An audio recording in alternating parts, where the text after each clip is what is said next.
You are about to enter the Shockwave Skull Sessions podcast on shockwaveskullsessions.com. And now your host, Bob Nalbandian.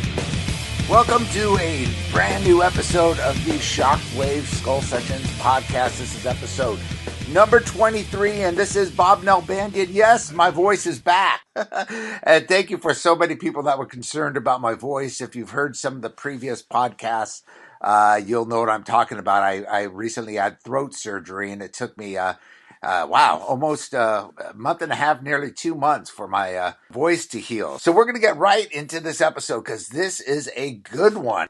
After going through and editing it, I realized that it's best to make this a two-part episode, since our plan was to make each episode roughly about 1 hour long. So this episode features an amazing discussion with producer extraordinaire Max Norman, along with Megadeth bassist David Ellefson and Armored Saint vocalist John Bush. Of course, David and John both worked with Max Norman, as Max produced several of the Megadeth records, as well as Armored Saint's Delirious Nomad back in the 80s.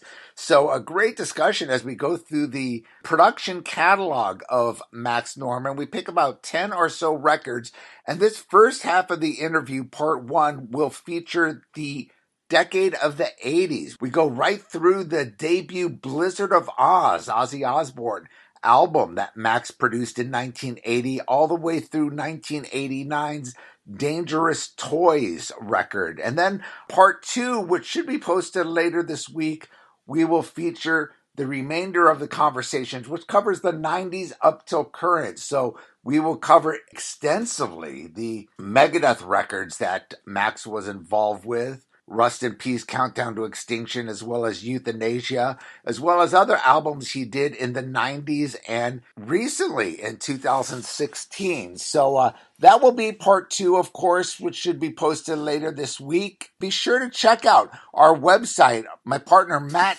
Harnett, did a brilliant job on the website, and it's pretty much complete. He's got a few more things he's got to do with the website, but definitely check it out at shockwaveskullsessions.com. He's also got the Shockwaves radio going on Live 365, so you could tune in 24/7 to Shockwaves radio, and we feature a wide variety of metal on there, from classic metal to a lot of the stoner metal to hardcore to some of the current stuff. So if any of you guys have bands out there, feel free to email them over to us, shockwaveskullsessions@gmail.com. And if Matt and I like it, we'll add it to rotation. Want to remind you also about the forthcoming Inside Metal title, Bay Area Godfathers. A lot of people talking about this. We are still editing.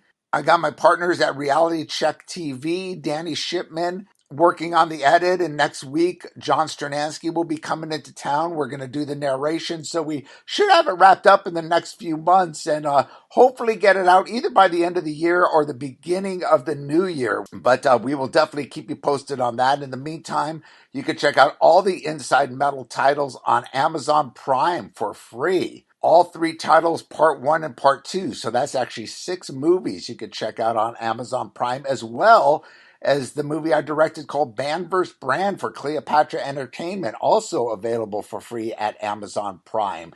And you could also check out those movies on Google Play, Vudu, and iTunes. So with that said, I want to give props out to James Alcazar, my cameraman in LA, who filmed a lot of the interviews for Inside Metal and Band vs. Brand. He just put out a cool short movie called Butchered. So any of you horror fans out there, check that out. So, in closing, I do want to let you guys know, now that my voice is back, we will be keeping the episodes more consistent, and we will probably be posting some more archive episodes from the old Shockwave Skull Sessions podcast, because a lot of people still love to hear those since they're not available anymore.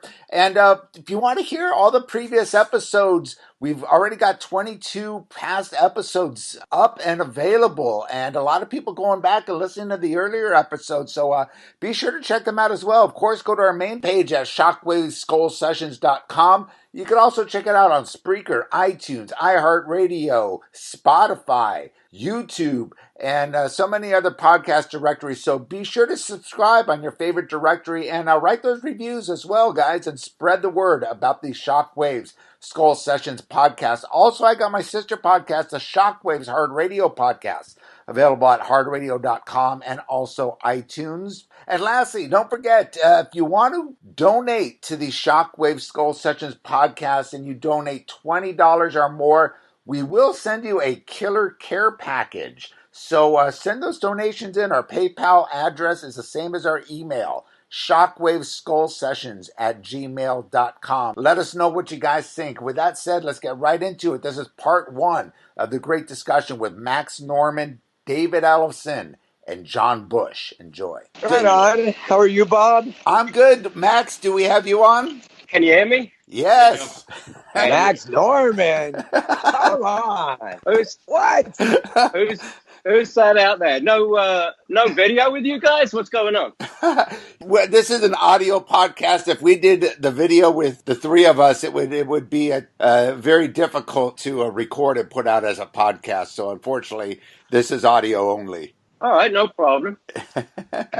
This is almost like This Is Your Life, right, Max? We got John Bush and David Ellefson on the line here. David, how are you, my brother? Yeah, Max. How are you, bud? How you doing, man? Yep, everything's good. Everything's good. And John Bush, my God. Yeah, I know. I'm still alive.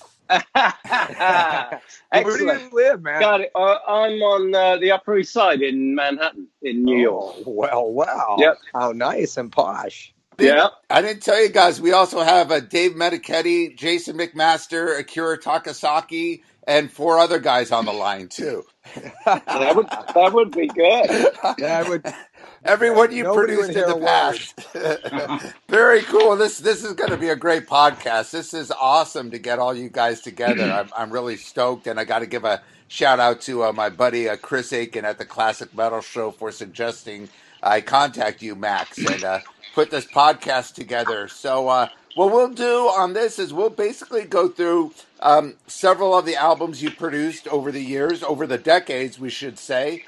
And, of course, you were involved with the Megadeth, a few of the Megadeth albums, and the Armored Saint Delirious Nomad. So it's great to have John and David both commenting on some of your records. So I guess to get started, if there's anything you want to start, talk about before we get it, I guess we should get into the Ozzy albums, which I believe was your first, or at least the first that we all were really aware of the name Max Norman on, of course, the Blizzard of Oz record that came out in 1980 and the follow-up Diary of a Madman that came out in 81. You want to tell us how that initiated, Max? Well, it was pretty serendipitous, really. I mean, that was the first year I was in the studio. So the first one, obviously, with Blizzard of Oz was originally was being produced by Chris Tangarides, and that didn't work out, so I kind of took over. But those records were done very quickly. That first record, Blizzard of Oz, was done in about 4 weeks in its entirety, and we wasted about 4 or 5 days. And then we retracked it. But it was really just because I was the resident engineer down at Ridge Farm Studios that came about. And then right after that, there was a Bad Company record that we did down there, Rough Diamond, and then Ozzy came back in to do another record. So they were very much just sort of being in the right place at the right time, that's for sure. Well, I got a question, because Crazy Train is played at every sporting event in the world constantly. The question is, did you get points on that, Max? Oh, well, is that we too don't personal? talk about that kind of thing. We don't talk about that kind of thing. I did get paid somewhat. All right. But, I have to be... No, I have to be very careful about what I say because of, Sharon and Ozzy, they get a little lawyer happy if I stray too far. All right, sorry. I didn't mean to create some awkwardness, but hey, little. No, that's okay. Hey, any legal issues come about, I want to tell you guys right now, just blame it all on me. I got no money, so they can't sue me for shit, Let Sharon come after me. Wow, that's awesome. So, David, what were your thoughts of that? I mean, the first, when the Blizzard of Oz album first came out, I do recall, Max, that came out on import. I remember my older cousin bought it on British import, And it must have been almost, not quite a year, but at least 6, 7 months before I believe they actually issued it here in the States. Is that correct? I believe that's correct, yeah. Well, it was Jet Records, so right. but I'm not sure of the timing of when it came out in America. It got very famous very quickly in America. I know that. Yes. David, your thoughts on that album? Oh, I remember exactly where I was when I heard it. I was with my buddies. We were driving. I grew up in rural Minnesota. We were driving down Interstate I-90 heading west to Sioux Falls, South Dakota. I think we may have been going to, and I could be wrong on the concert, but I think it was Cheap Trick, Dream Police, and unbeknownst to me, AC/DC was opening, I think, and I could be wrong because I can't remember, but I remember clearly where I was, and we had a cassette copy of it, and we put it in, and we were listening to it in the car, and I just remember the opening riff, and then especially the Bob Daisley bass line, the do right on, I don't know, and it was just like, holy cow, what is this? And forever became a fan of that record, and of course, when Diary of a Madman came out, I think all of us were waiting with bated breath to hear the follow up, the next Ozzy album. And in fact, even Speak of the Devil is really, this might piss a lot of Sabbath fans off, but I was not a huge fan of the Ozzy years of Sabbath, only because of my age. I didn't grow up with it. I got really more introduced to Sabbath on the Heaven and Hell record with Ronnie Dio. And, I had bands in Minnesota, like I remember, we played Paranoid, but I missed it because of my age. And I was really, really young then. And it's funny that the Speak of the Devil album actually introduced me to all those old Sabbath songs. And, obviously Rudy Sarzo, I guess, playing bass on that. But, so just kind of the way that whole thing played out, sadly, with the passing of Randy and why they made that album. So I call those the first three Ozzy albums: Blizzard of Oz, Diary of a Madman, and Speak of the Devil. And those were huge game changers for me as a teenager. That was done very quickly down at the Ritz in New York.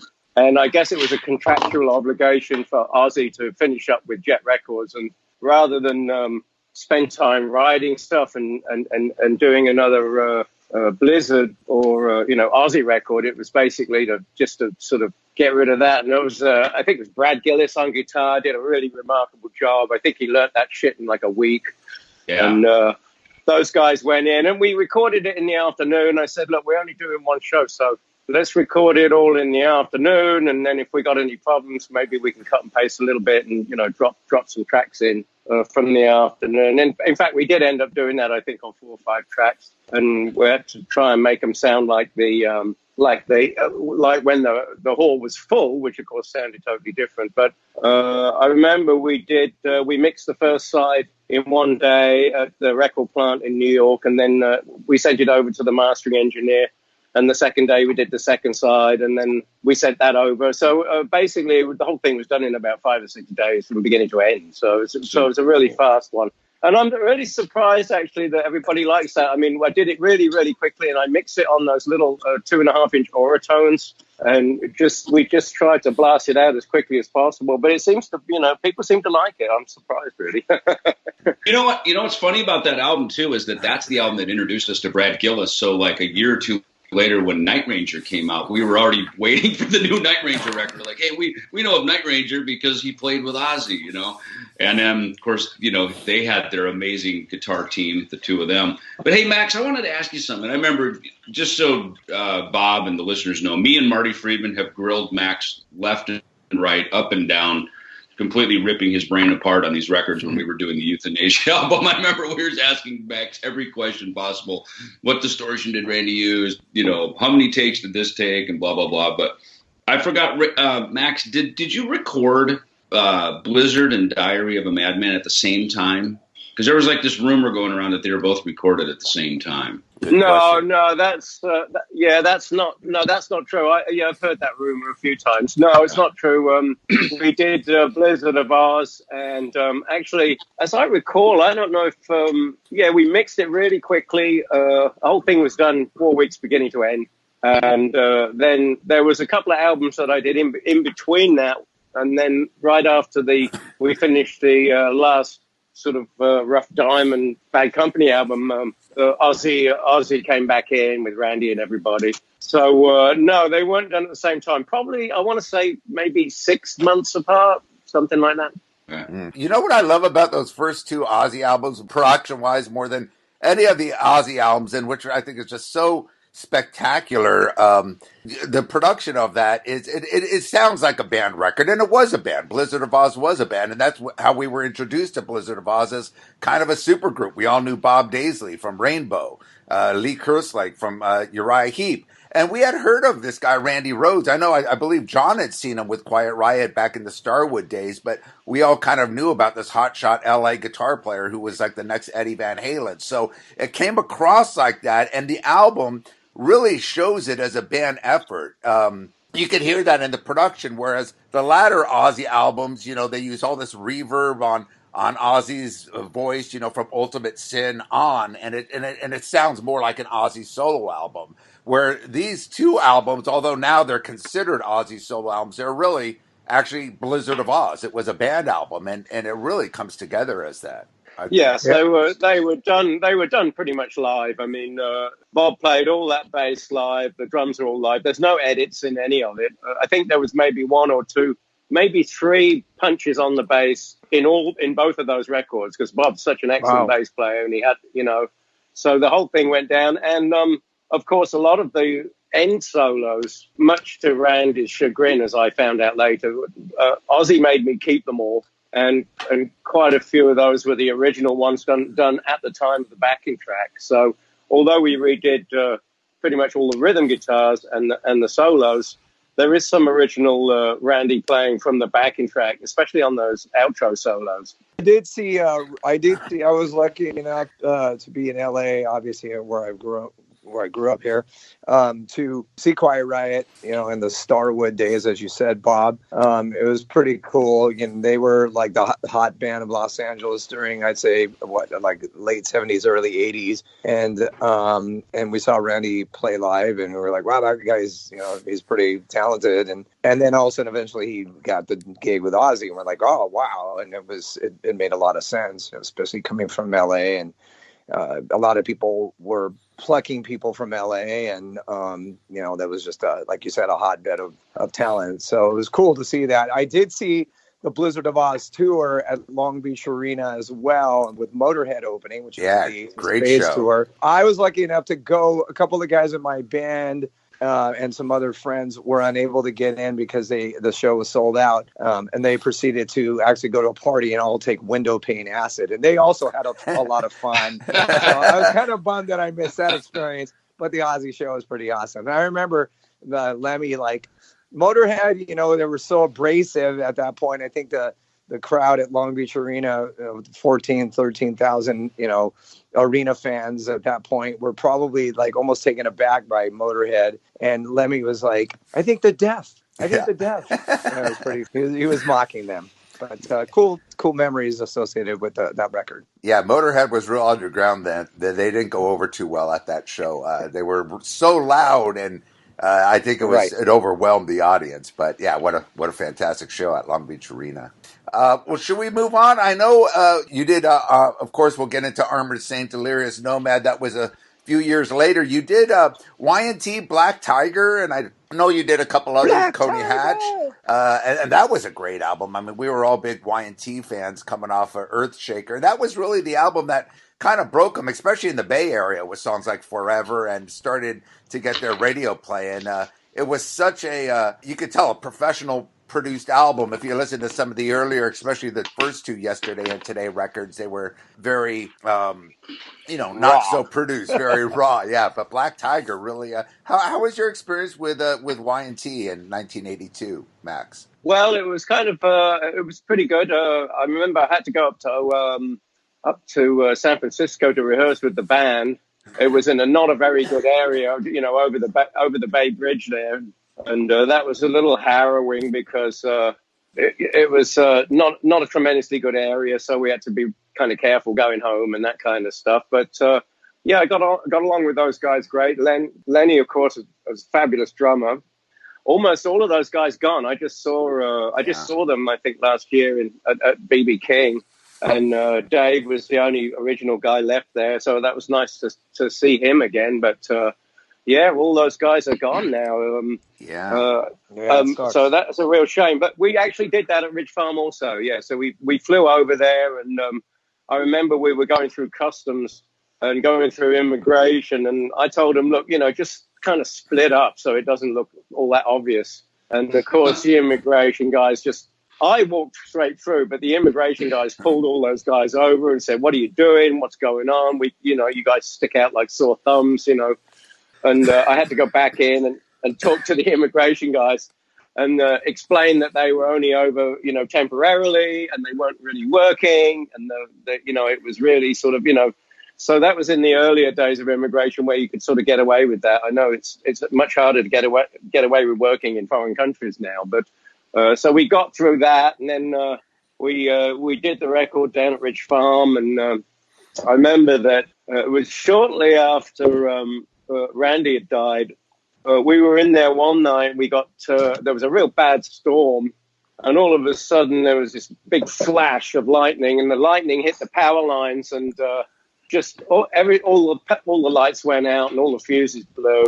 And I remember Dave and I went back to fix the fuses, and went back to the power amps and pulled the fuses out, and they were all just like fused. And we were kind of looking at each other like, it's like a little bit of divine intervention going on here, So it was cool. It was kind of a weird thing. And Dave's obviously he's a monster player and he's a great singer, and we had a really good time doing that record, and that was for A&M. I remember had to take it back over to Jordan, I guess. He was the main guy at A&M at that time, so I hand delivered it to Jordan, I think, and he actually asked me to set up his stereo system so that he could listen to it, which I thought was a bit of a chore. But yeah, that record turned out pretty good, and it kind of put him on a little bit of a different path, I guess. I was always sad that I never did another record. I think they did the next one was Mean Streak, I think, and that was with Chris, I think. So yeah, correct.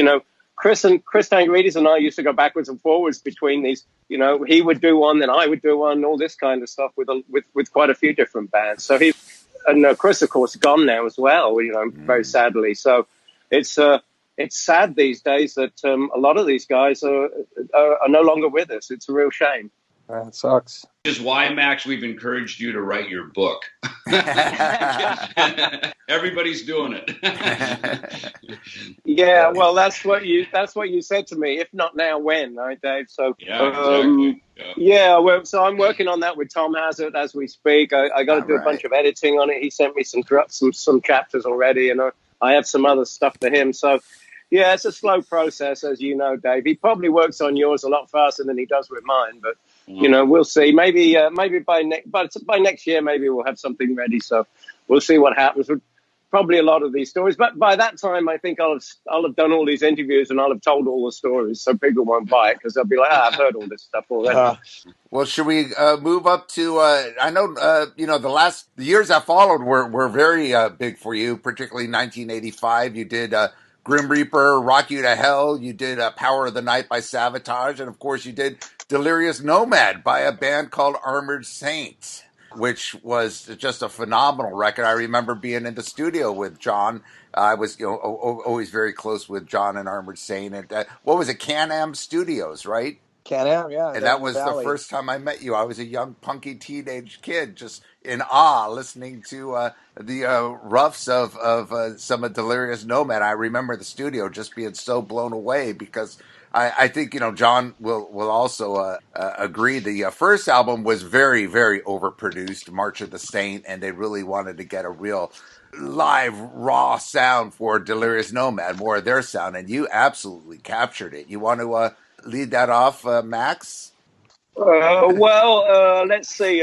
Actually, that was one of the first records. Bill Freach was engineering, I think, on that record. So he was a great help, obviously. He's a very talented engineer, and gave me a little more time to sit back and look at the bigger picture. And that was the first record, I think, that with the SSL, Can-Am had Total Recall. So we were able to pull these tracks back up, and we got quite a lot more continuity. We were able to work sort of on the finished sound almost immediately. And then as we set up each track, like when John would go and do vocals, we would actually do a recall on it so that we got much closer to, rather than just throwing up a rough mix. We're actually sort of working on the mix throughout that project, you know.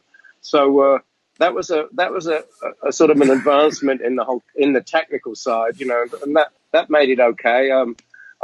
I don't remember too much doing the vocals, John. Maybe I was a bit hard on you and a bit of a bully, but you have to tell me how it was. I mean, I'm not sure I recall how dastardly I was in the studio at that point.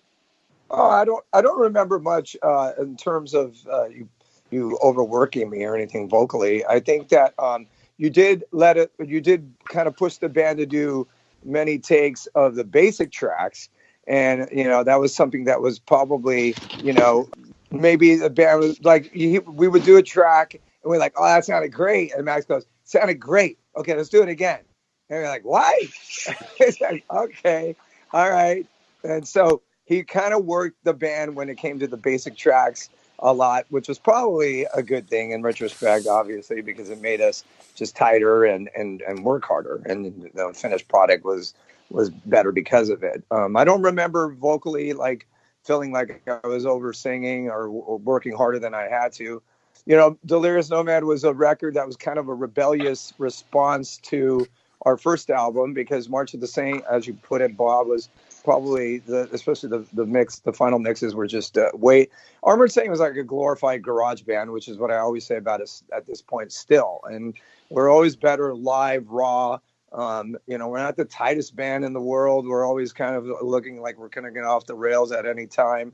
But that's how we're best captured. And March of the Saint didn't do that. But Max did it much closer to the way we were live, and it sounded better. We rebelled against everything about March of the Saint in the sense of how it sounded, even some of the songwriting approaches.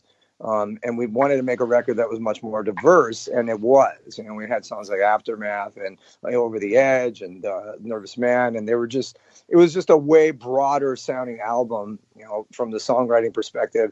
And then, you know, the way it came out, so as far as sonically, it totally just embellished that. So it was a great experience working with Max. Probably the worst aspect of it was when Phil was removed from the band. And, you know, the band really kind of took like a slightly wuss approach in dealing with that. And I think we kind of unloaded it on Max in some weird way. You know, and maybe Dave was such an amazing player, especially rhythm wise, that I think that the thought process was, let's just have Dave do the bulk of the guitar playing and the rhythms for sure. And by that happening and some of the personal dissension that was going on within the band, that was when Phil was removed. And like I said, I think we kind of we didn't take the noble approach. We kind of asked Max to help us with that, and he did. I'm sure that was probably not something that he was too happy about in retrospect. So no, it was a bit. Well, I you know, you're being very kind. It was actually Kolodner was also. You know, there was some external influences about that as well. I think that, was it Kolodner? I think it was Kolodner. No, not John Kolodner. It was probably, John was, Ron Fair? Ron Fair, but maybe it was Ron Fair. He was our A&R guy. Yeah, and I think I was getting a lot of earache from them saying, well, look, just get rid of the guy. And, you know, and I was like, well, that's not really my place, you know. But you know, right. So it was a bit of a roundabout thing, and I felt terrible about that actually. And I actually just did an interview not too long ago for you guys are doing there's a retrospective on you guys that's coming out at some point, right? A video.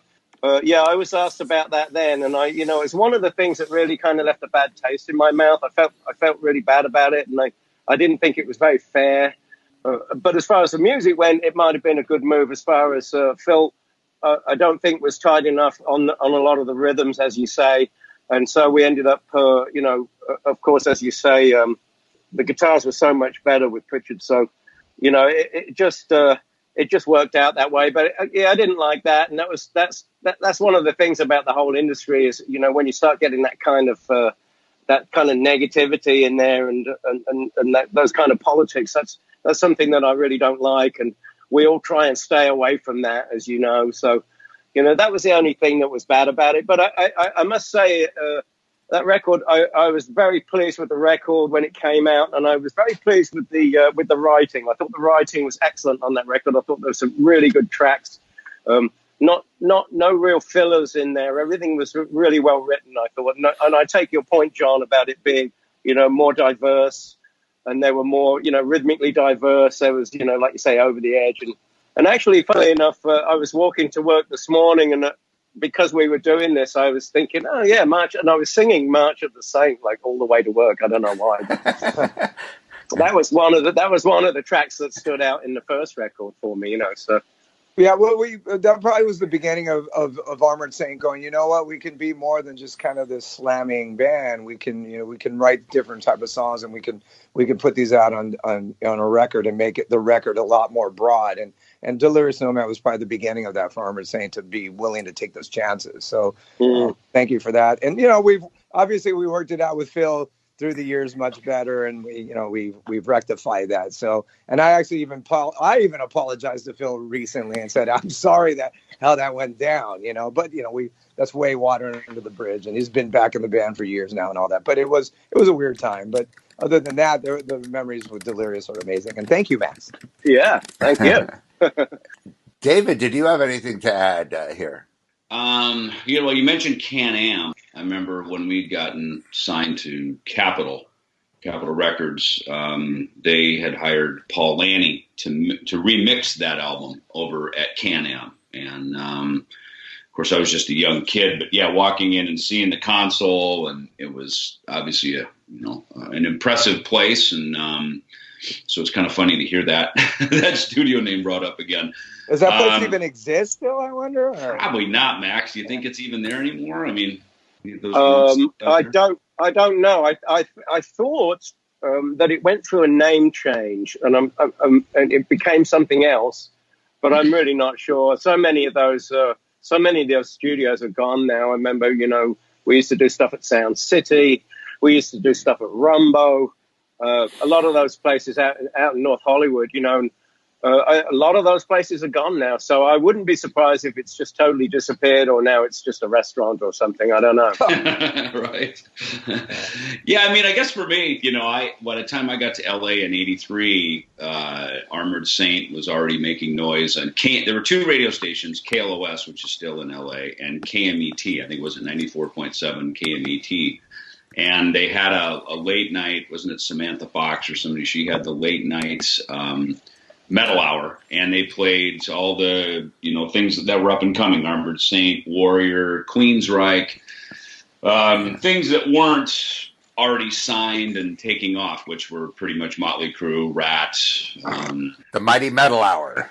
Yeah, the Mighty Metal Hour, exactly. So it championed the stuff that was next up on the runway, ready to take off, and Armored Saint was one of those bands. And so I was more familiar with, John, with your career long before I met you. And but I remember seeing you guys play. I think, did you guys open for Rad or something at the Hollywood Palladium? Yeah. And so you guys were, but it's funny because you weren't a thrash band, but you basically had the likability and ability to hang out with us thrash dudes like you were, you know what I mean? You weren't like this sort of, Sunset Drive up in the Hollywood Hills rock star thing, which is of course what, the other Sunset Strip bands were. You guys were like the cool metal dudes in town, and probably because you were from Pasadena, you're Alhambra, you were from out east and not part of the Hollywood fabric. Armored Saint was always one of the cool bands that was really, again, not really part of the thrash culture, but the metal blade culture, that was, I think, that we kind of all grew up in and around right after the big hair metal stuff took off. So you were our champions inside of the Sunset Strip bands.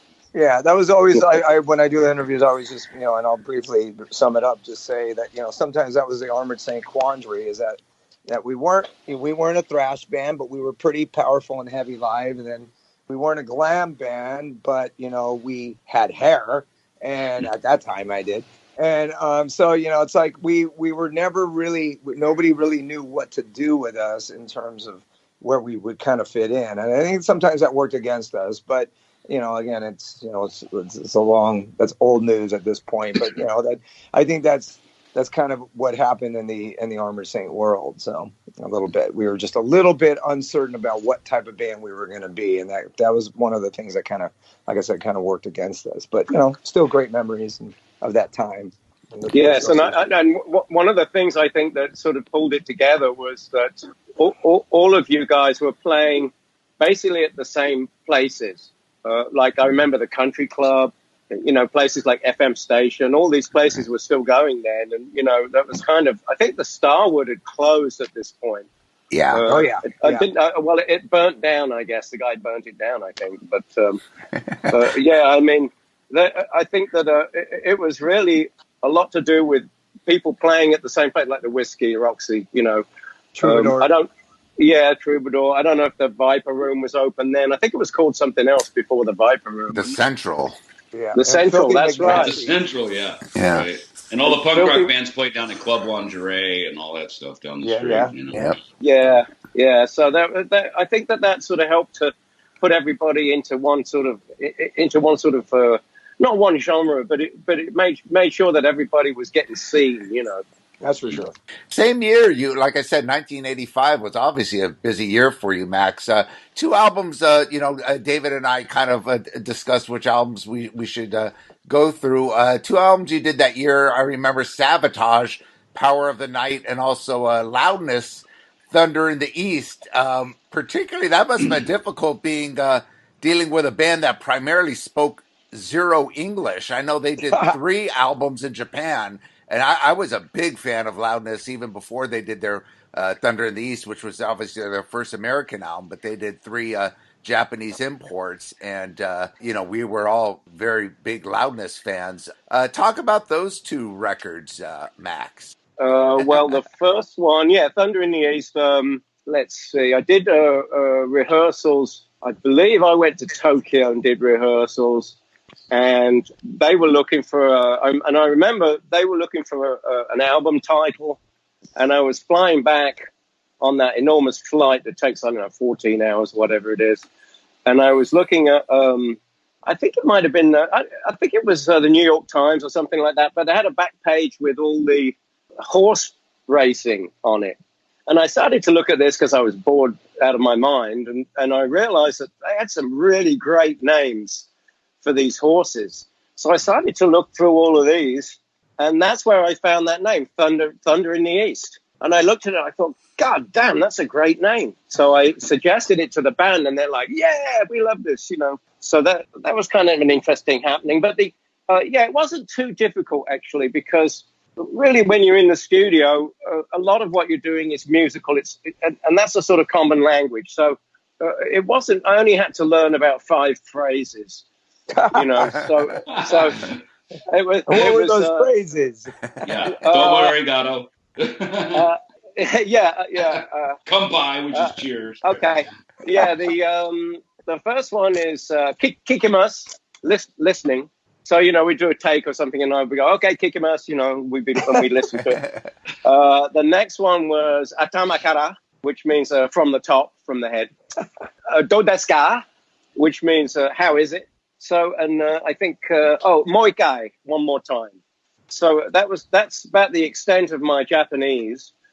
And I managed to make those records with me not having to learn much more Japanese at all.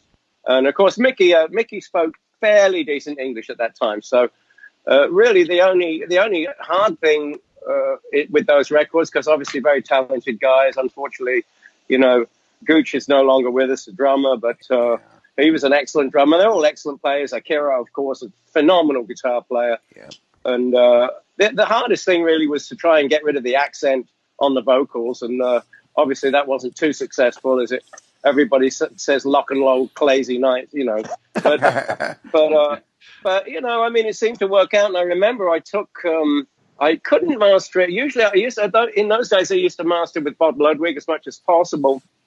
And they wouldn't let me do that because he was in New York and we were on the West Coast. So I had to go and master it with, I got to think it might have been Bernie Grunman, I think, maybe. But I remember going in there and he started listening to it. And he looked at me and goes, hey, this is the real thing. And I sort of looked at him with a sort of weird expression like, well, yeah, well, you know, why would I do anything else, you know? So, but it was good. It was good for them, and it worked out pretty well, and it got them into America, and it sold fairly decently, you know. It sold in the upper 100,000s, you know, maybe 400,000, 500,000, 600,000 or something like that. So it was deemed a success at that point, I guess. And it got some pretty good, I know Rock and Roll Crazy Nights got quite a lot of airplay, and that was really the thing. As Dave mentioned, you know, it was, I think KNAC was going at that time also. So, sure. You know, if you were on those, that was the big thrill in those days, was because you had the radio on all the time, you know, and, you know, to hear one of your songs come up on there, that was always like the big thrill. That was always like, yeah, you know. Yeah. Max, did you go see them when they played? I remember going to see them at the Country Club. It was their debut show. Yeah. I assume it was on Thunder in the East, I think, right, Bob? We were probably all there, right? Yeah, they actually did 2 shows. Yeah, 2 shows there, I think, just prior to that album coming out. I was there too. Yep. Yeah. Great. Amazing. Yeah. Wow. I'm sure I was there. Yeah. Yeah. You know what's interesting? I remember that also got a lot of airplay on MTV, I remember. And just that riff to Rock and Roll Crazy Nights, that was such a powerful, and just the guitar tones, and you know, that riff and the riff to Balls to the Wall, which came out around the same time. I know Michael Wagner produced that. You two were always kind of my favorite producers at that time, because it seemed like you just had, and that was just such a metal sound, you know, that opening to Rock and Roll Crazy Nights, that riff, just like Balls to the Wall, and just like, yeah, this is metal, and it was kind of a new sound. Yes, and Michael was the other sort of doppelganger to me, and to, you know, Chris Taylorides. We would be vying for the same gig all the time, and mostly he would get them. I'm not sure why, but he picked up a lot of gigs that I was also in the running for, and I guess I picked up a few that he was in the running for. So, but we were very running down parallel paths, you know, very much so in those days. Yeah. David, did you want to add anything to either of those records? Well, all I know is that once Max got into making records of bands that I listened to, shit got real.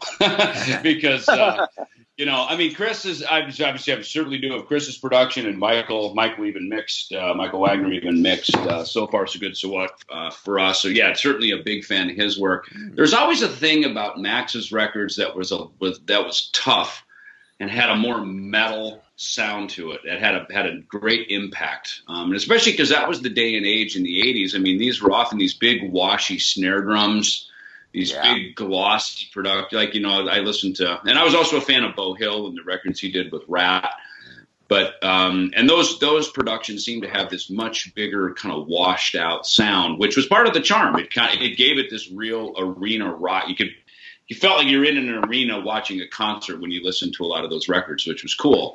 But Max's records, I remember, you know, the ones we talk about, Black Tiger, Thunder in the East, and of course Malice, which I don't know if we're going to talk about that, but License to Kill. Absolutely. Which is actually the first time I worked with Max. Remember Max, Jay Reynolds, Jay and I were buddies, and he invited me and Dave down late one night to come down and sing vocals on Chain Gang Woman, I think, with right. Tommy Thayer, right? It was the guys from Black and Blue, right? The guys from Black and Blue. Yeah. And probably snorted a bunch of gack and everything. So, not that you did, Max, but I know I did. But trying to singing while gacked is not always easy. But no, we were doing background vocals, so it didn't matter. But that was the first time Max and I, we worked on something together, and then of course, probably getting into all the rest of that later. But that was just my experience with the records that I heard that you did, Max. Is they had a real tough. There was a toughness about them, a strength about them that maybe some of the other records at that time, while they sounded great, there was a quality about a Max Norman production. David, if I'm not mistaken, wasn't Jay Reynolds actually in Megadeth for a short time during the So Far So Good So What, just prior to that, correct? Yeah. We had come home from the Peace Cells tour. We had let Gar Samuelson and Chris Poland go, so it was just me and Dave. We knew Chuck Beeler, who was on the road as a drum tech for Gar. He came in as our drummer. So it was just, we were a three-piece. And Jay was a dear friend. I mean, he and I would hang out all the time. We were music business buddies, guitar playing buddies. And it was just, Malice was much more of a power metal kind of band. And very Judas Priest. Yeah, exactly. And what we were doing in Megadeth, obviously, very fast. Actually, not for a shameless plug for my new book, but Jay gives some great quotes in there that I was really happy that he gave, because he really laid it out. So I'll let Jay tell his own story on that. But he was very honest about everything that went down at that moment and why he was in, why he was out, and all the rest of that stuff. But yeah, he was, look, we gave it a try. It just wasn't a good fit. And then that's when he had a friend of his, Jeff Young, come in, and then he became the guitar player in Megadeth, and so far so good, so what. Right. And I know Armored Saint and Malice were pretty close. You guys did a lot of shows together, or at least I remember a big show at Perkins Palace. Yeah, Armored Saint and Malice did a lot of shows together. We were kind of, we must have played the country club together, I think, and Perkins Palace as well. They're the direct support of that, the big show we did right when we got signed to Chrysalis. So, we always had a lot of fun with those guys, and James was a unique character, and we had a lot of fun. And Jay was always just a real warm guy too, and we had a lot of fun. How was doing that album, Max? The Malice album, it was a very low budget record as far as budget wise, and we did it down at it was down on 3rd Street at, what's the name of that place? Fiddler Studio, yeah, Melrose, I think. Yeah. Oh, it was on Melrose, maybe. Yeah. And we were doing the night shift, so we'd start at 7:00 in the evening, which was terrible because I lived out, I lived out in the valley, and so driving there, you'd have the sun in your eyes, and then driving home, you'd have the sun in your eyes all the time. But we had a lot of problems with tuning on that record because we were using an Ampex 1100 24-track, and for some reason, we started to do the solos, and all of a sudden, Mick Zane would be out of tune, and I'd be like, "What the hell?" So we'd tune him up, and he'd still be out of tune. And then we finally figured out what I did is I put a tone on the tape and checked it with the strobe, and then I flipped the tape reels over and played it backwards, and it was totally out of tune. So what we found out was that as the reel loaded from left to right, as you played the reel, the speed was changing. So we were already all the way into doing the solos and the vocals at that point. So it just became just a lot of tuning. And I know Mick got very pissed off because he was tuning all the time, and we'd have to punch in. And so it was it was a bit trepidatious doing that whole thing. But we got it done. It turned out to be a pretty good record. And as you say, James is a totally crazy guy. I think it was Jay that wrote Chain Gang Woman. The reason I did that record was because of Chain Gang Woman, actually, and the way that the vocals go over at the back end of that chorus. The way he would stagger the timing, which I thought was really neat. And so that was really one of, because a lot of the times you're looking for that one track that really gets you. And you go, yeah, this is really cool. I want to do this track, So, but that was a pretty good record. There's a lot of good songs on that record, and it turned out pretty good. And unfortunately, Mick died a few years ago from brain cancer.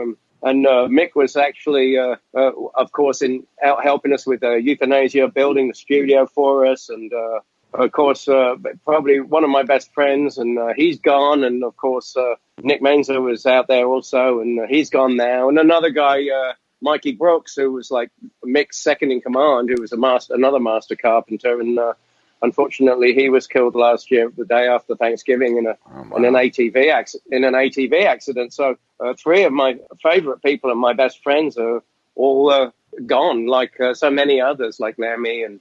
A lot of people disappearing now, which is really the sad part of a lot of these stories. Yeah. Before we get into those Megadeth records, and that's an interesting story when you guys built that studio for euthanasia, which we could get into. But let's touch on, I know it's a band that's close with both David and John Bush, Dangerous Toys in 1989.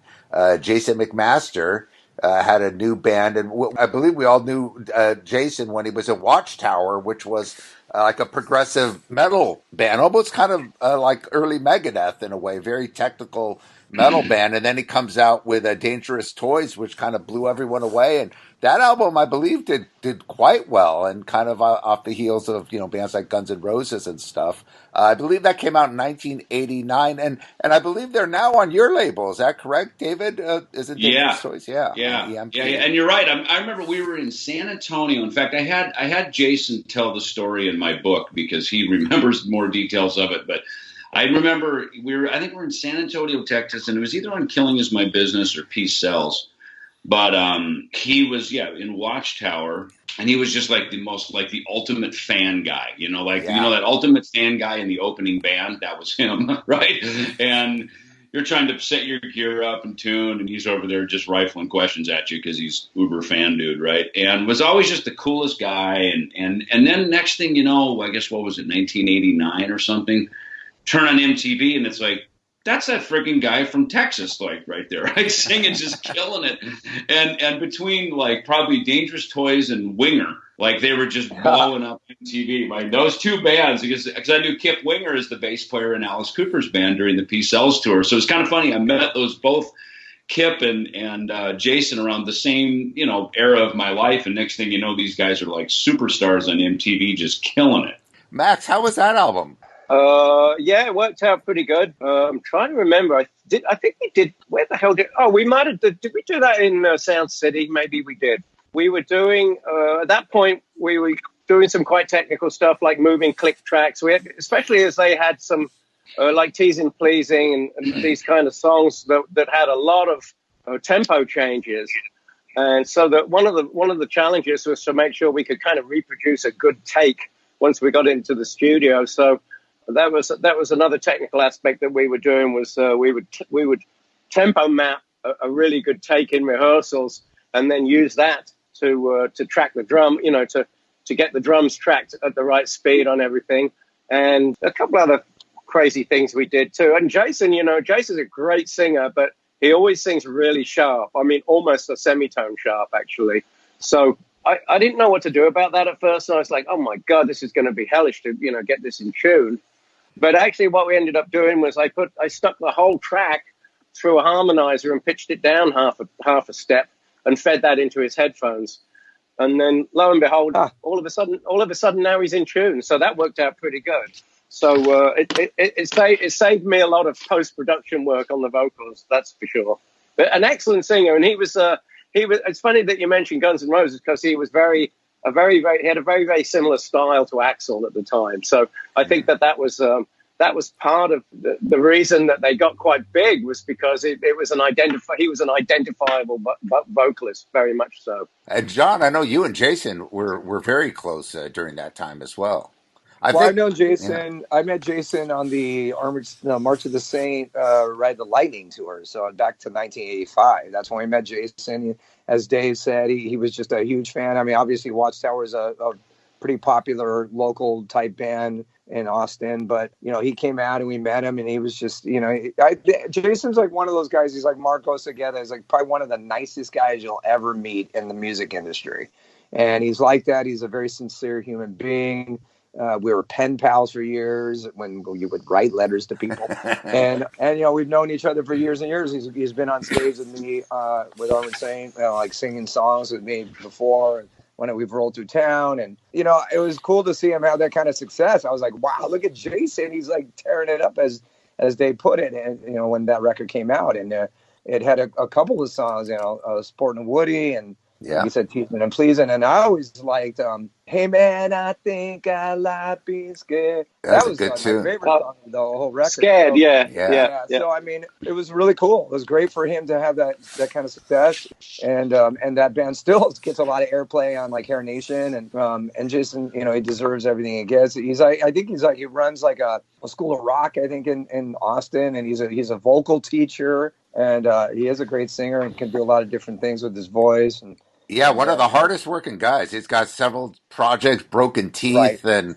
several different projects, and Evil always United. working. Yeah, absolutely. So it's cool. It's great, and it was great for him to have that run with that. And we just played the Monsters of Rock cruise a couple of years ago, and they were on it, and they were great. Dangerous Toys was tearing it up. It was awesome. Well, all right. What a killer discussion. That will end part 1 of the great discussion with Max Norman, John Bush, and David Ellefson. Once again, we will have part 2 posted later this week, which will cover the 90s, the Megadeth albums up through current 2016 production of Max Norman. So that's why you need to subscribe to this podcast. So once again, go to iTunes, Spreaker, Spotify, YouTube, wherever, and subscribe so you get every episode as soon as they come out. Once again, thanks again for your support. You can hit us up at shockwaveskullsessions.com. Email is shockwaveskullsessions@gmail.com. Thanks again. Thank you for listening to the Shockwave Skull Sessions podcast. Subscribe and listen to all episodes by going to our pages on iTunes, Spreaker, YouTube, Spotify, and more. You can listen to all other episodes and access up-to-date information and news on the Shockwave Skull Sessions podcast by going to our website at www.shockwaveskullsessions.com. Email all comments, questions, and suggestions to shockwaveskullsessions@gmail.com.